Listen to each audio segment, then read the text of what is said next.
New Zealand के खिलाफ ICC champions trophy के इफ्तिताही मैच में इंजरी का शिकार होने वाले पाकिस्तान क्रिकेट टीम के ओपनर फ़खर जमान की इंजरी से मुताल्लिक टीम मैनेजमेंट का अहम बयान सामने आ गया।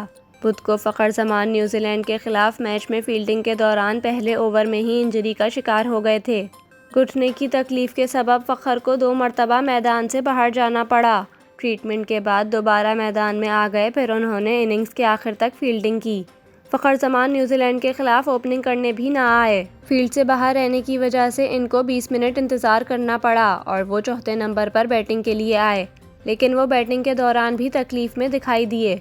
अब पाकिस्तान टीम मैनेजमेंट को फ़खर जमान की मेडिकल रिपोर्ट्स का इंतज़ार है। टीम मैनेजमेंट का कहना है कि फ़खर जमान को सीने की तरफ खिंचाव की शिकायत है। इनकी मेडिकल रिपोर्ट्स के बाद मज़ीद कोई फैसला होगा।